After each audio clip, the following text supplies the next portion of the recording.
our Bible reading. And you know, whenever I read this passage, I can feel the tension building. It's a bit like one of those nightmare character test dilemmas that you get at interview. Like this one, for example. This was set for a young man at a job interview. It's a wintry night, pouring with rain, and he drives past a bus stop where three figures stand shivering. A frail elderly lady, his best friend who once saved his life, and the woman of his dreams. He can only pick up one passenger because he's in a two-seater car. And the interviewer said, which of the three, the frail elderly lady, the friend who once saved your life, or the woman of your dreams, which of the three would you pick up in your two-seater car from that bus stop on that rainy, wintry night? I'm not going to tell you the winning answer now, I'll tell you at the end. But it's worth thinking about. So there's Jesus, and he's called to a dying child. So the father of a dying child is literally on his knees saying, Jesus, please come. My child is dying now. Please come. And so Jesus is hurrying through the crowd for this dying child. A dying Jewish child. A dying Jewish child of the leader of the synagogue in that area. So an important person's dying child. Not that that seemed to matter ever very much to Jesus, but it might have mattered to the crowd, and to the father he only cared that his little one was dying. Suddenly, Jesus feels a touch. Power goes out of him. Someone in need has been healed. And on one level, the person who's been healed has got what they came for. They've got their healing. So in a way, it's not really a time dilemma because Jesus could just carry on. But even though the time is ticking, if Jesus doesn't stop for that woman, for the one who's not even dared to speak to him, who's just touched the hem of his garment, she's going to go on her way feeling as though she's stolen a healing, sneakily taken something that Jesus might not have given. And so really, given her history, it would only have been half a healing.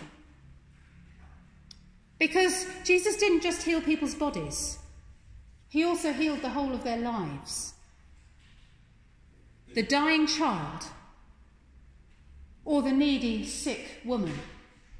What a choice. And in the Christian life, we can often feel torn, not between good and evil so much, as between good and good and good. So much possible good and so little time for it all. And we can tear ourselves apart inside over it, but actually that's not what God wants for us. The weight of the world is not on our shoulders, it's on God's. And if we're connected with God, then, as Jesus was, the power will flow out from us. A holiness and a healing that's actually far more contagious than any sin and darkness. And sadly, I think sometimes we project a lot of how things are for us onto God. In this world, we can feel as though darkness and sin and problems are overwhelming. We can feel as though it's an equal struggle between good and evil. 50-50 as to what's going to win. But that's not what the Bible tells us. The Bible tells us good's already won. That God's already stronger, greater and more powerful. And that actually it's not sin that's contagious, but holiness. Jesus touches a leper and he doesn't get leprosy, the leper gets healed. Jesus touches a prostitute and he doesn't fall into sin, she steps into the light. For Jesus, it's holiness that is contagious. So we don't need to worry about wasting our time on the wrong kind of company. There are those who will accuse us of wasting our time with certain groups of people, when it could be better spent with people who are more deserving. And I get this at times because I work with Food Bank. And people will say to me, well, you ought to be spending your time on the deserving poor, the people who are... How do you work out the deserving poor? I mean, people are poor or they're not poor. I don't need to dig into their back history. If they're hungry, I'm going to feed them. But there is a whole strain of thought about we mustn't waste our time on people who don't deserve it. And I don't think that's a question Jesus asked. I think it's a challenge with which he challenged other people. Like the parable of the Good Samaritan, don't pass by on the other side of the road, even if you're heading back from having served God in the temple. Don't pass by on the other side of the road, because holiness is contagious. Wrong isn't. And sometimes as well, we project our busyness and our time or our resource poverty onto God.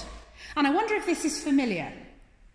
Prayer is being offered for those in need, and our back's killing us, or we're worried about something, but we don't go forward because there are others in much greater need, we tell ourselves. And over time, this can become such a well-worn groove that we're not even aware of thinking it.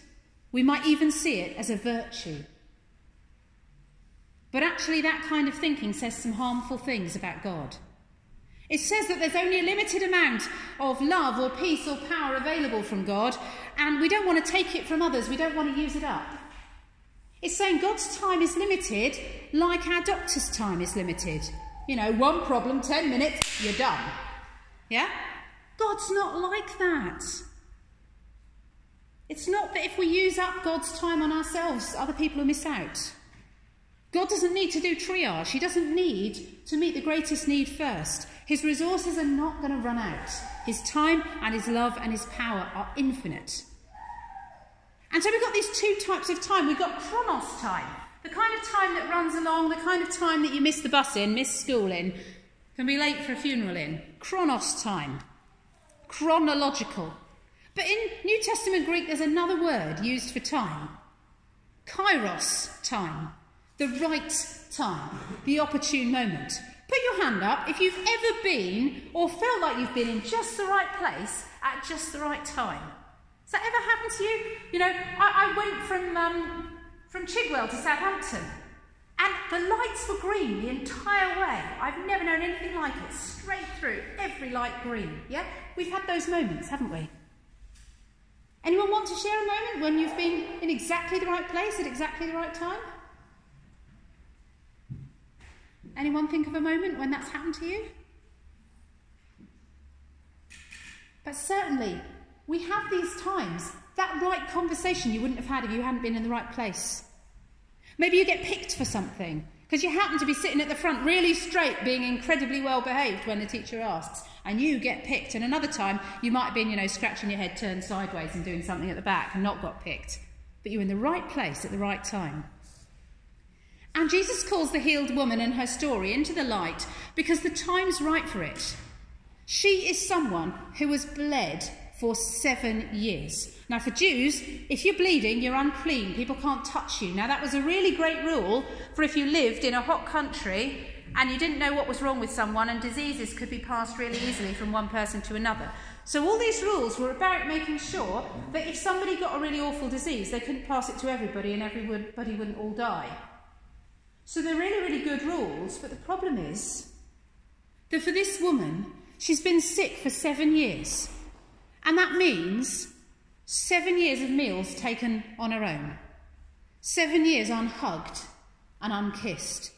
7 years away from family life and community activities. She can't take part because she can't risk touching someone and making them unclean. 7 years without being able to go to worship.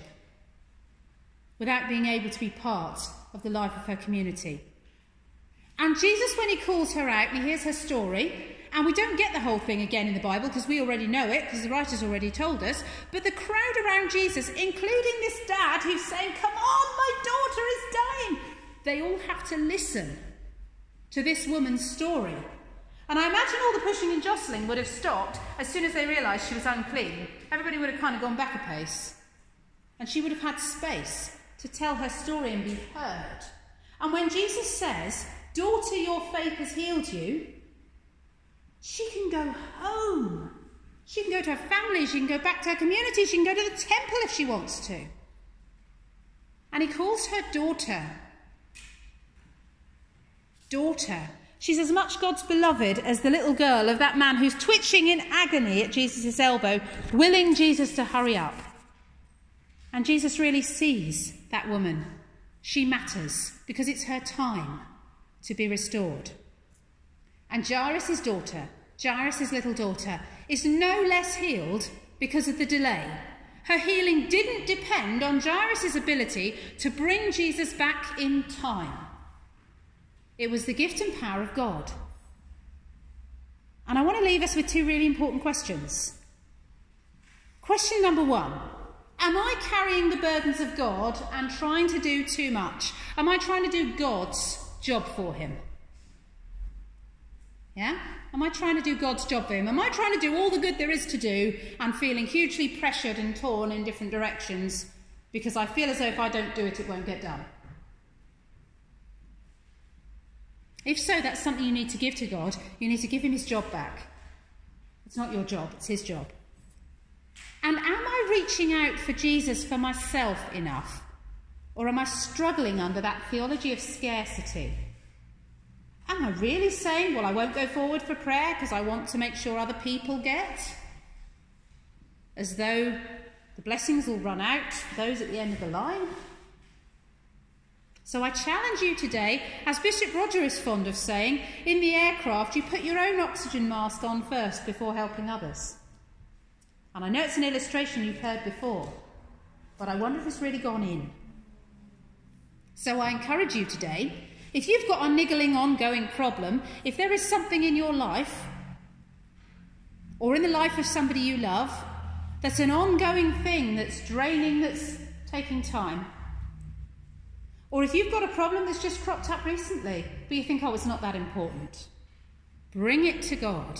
At the end of the service, I invite you just to come to the rail, get some prayer, get some anointing, get some God into that problem and that situation. So, the winning candidate's answer to the interview question. Here we go. He said, I would give my car keys to my friend. He could drive the elderly lady home. And I can wait at the bus stop with the woman of my dreams. It's a good answer, he got the job. But, like that interviewee, God thinks outside the box. God's beyond all our boxes. His timing is perfect. And for God, the woman of his dreams is us, his bride, the church, for whom he has infinite love and infinite time. Let's just remember that. Infinite love, infinite time.